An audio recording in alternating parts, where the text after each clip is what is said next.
ఉన్నారు. నిజంగా చెప్పండి, మీకంత దమ్ము ధైర్యం ఉంటే, జగన్మోహన్ రెడ్డి గారిని సింగిల్ గా ఢీ కొట్టే దమ్మే ఉంటే మీరందరూ కలిసి రావాల్సిన అవసరం ఏమొచ్చిందో సమాధానం చెప్పాల్సిన అవసరం ఉంది. ఈ రాష్ట్రానికి ఏకైక మనగాడు, ఈ రాష్ట్రాన్ని బాగు చేసే మనగాడు, ఈ రాష్ట్రంలో ఏకంగా ఒకే ఒక్కడిగా పాలన కొనసాగిస్తూ ఒకే ఒక్కడిగా మీ అందరినీ ఢీకొట్టడానికి సిద్ధమైన వ్యక్తి ఎవరైనా ఉన్నారంటే అది ఖచ్చితంగా జగన్మోహన్ రెడ్డి గారు మాత్రమే. మరి మన ప్రతిపక్షాలను చూస్తా ఉన్నాం, విలువలు లేవు. ప్రతిపక్ష నాయకులందరికీ విలువలు లేవు, విలువలు కోల్పోయారు.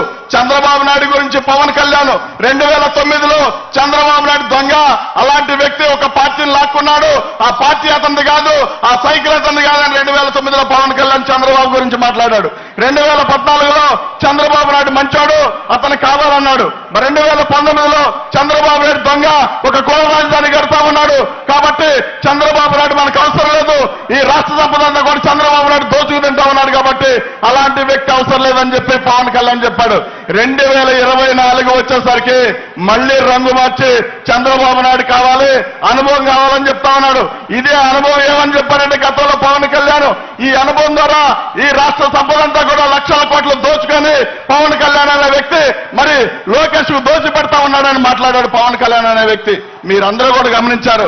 ఇక నరేంద్ర మోడీ గురించి మరి చంద్రబాబు నాయుడు మాట్లాడిన మాటలు కూడా మీరందరూ గమనించండి.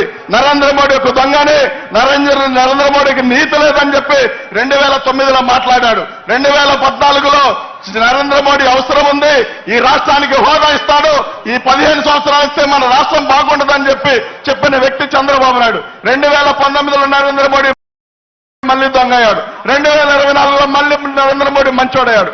ఇన్ని రకాలుగా ఓసరవల్లిగా ఈ రాజకీయాలు చేస్తున్న చంద్రబాబు నాయుడు కావచ్చు, పవన్ కళ్యాణ్ కావచ్చు, బీజేపీ కావచ్చు, ఏది ఏమైనా నైతిక విలువలు కోల్పోయి ఇవాళ రాజకీయాలు చేస్తామన్నారు. వాళ్ళ ఎజెండా ఒకటే, జగన్మోహన్ రెడ్డి గారిని దించాలి, ఈ పేద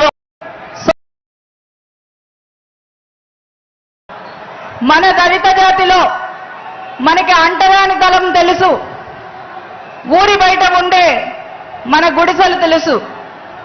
జగన్మోహన్ రెడ్డి గారు ఇచ్చినటువంటి వైఎస్ఆర్ జగనన్న కాలనీలు చెప్పాలంటే అవి ఊళ్ళు.